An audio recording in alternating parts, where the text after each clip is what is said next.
Yuko mtu mwanasiasa anakuja kupigwa na kufa.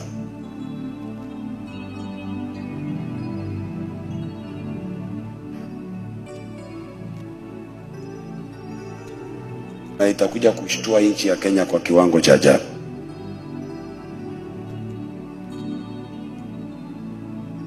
Lakini sasa siwezi nikamwambia.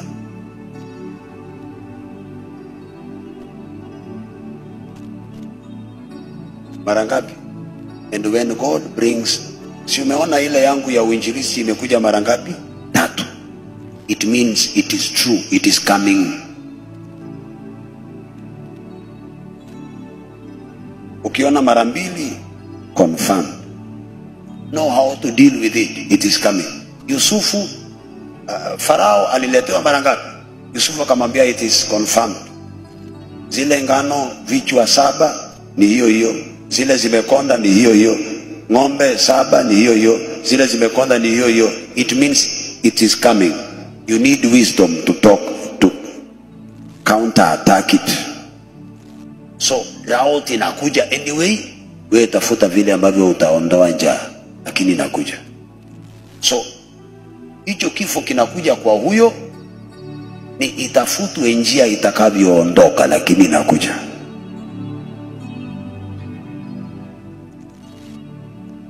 But you know, Kenya, prophets wanatukanwa. So that is the only way I can put it. Nimekaa nayo miezi mingapi sasa? But it is confirmed.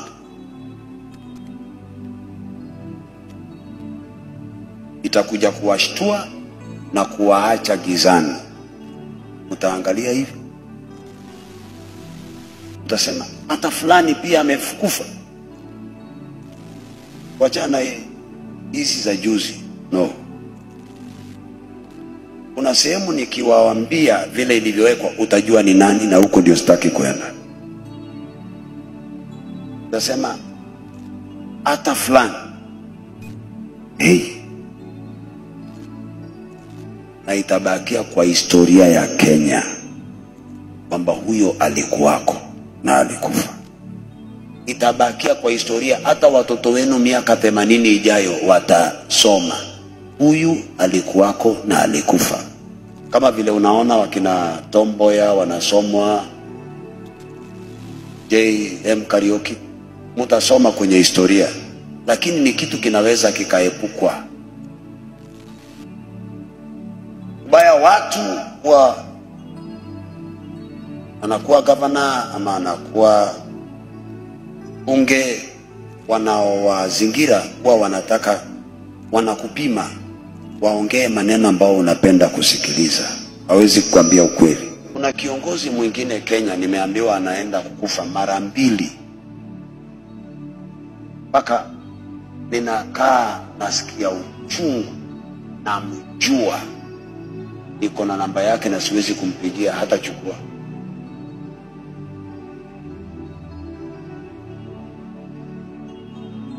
Tena haijamaliza wiki ngapi, nikienda Kitale nikaambiwa unajua huyu anaenda kufa na kutafanyika hivi na hivi na hivi na hivi. Ni watu 2 peke yake ndio wanajua hiyo story. Nikitaja hiyo kitu itaingia TikTok kama yote. Yani unajua ukweli kuhusu watu wakubwa, but your country is very young spiritually. You can't send the message.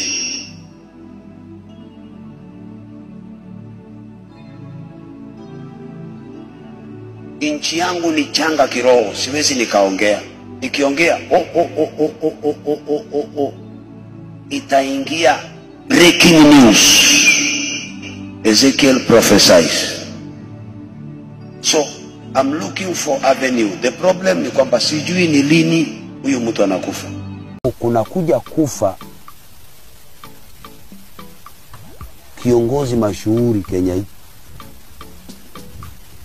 hawa viongozi unaoona mmoja wao anaenda kufa mashuhuri, atakapokufa itawekwa kwa gazeti, magazeti itakuwa kilio, darkness. That is a vision.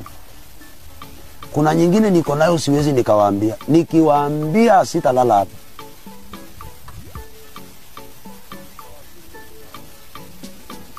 Lakini si nimesema kabla haijafanyika. I told you, if one is a real servant of God, let him give a prophecy boldly and let us wait. Pastor, do you know that person? Yes. Unamjua?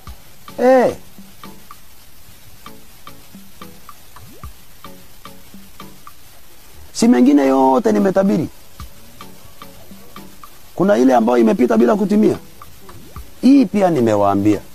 Kwa viongozi wakubwa, mimi nimeiweka hivyo, lakini ningekuambia kwa fulani. Lakini kwa sababu siwezi nikawaambia direct.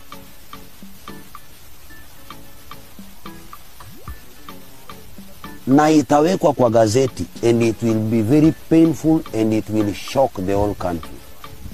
Watu hawatawaamini.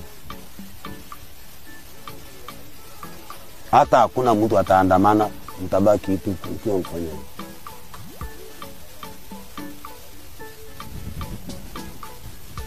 And it is coming to pass. Hiyo inakuja. Kwa nini unaongea in Proverbs, in Proverbs? Nobody can believe that. If you could believe what I said, you better believe what I say now. But if you could not believe what I said, how can you believe this? If what I said never came to pass, don't believe this. If it came to pass, be very careful with this. It is coming to pass. Kuna nyingine siwezi nikawaambia. I know it like yesterday and today.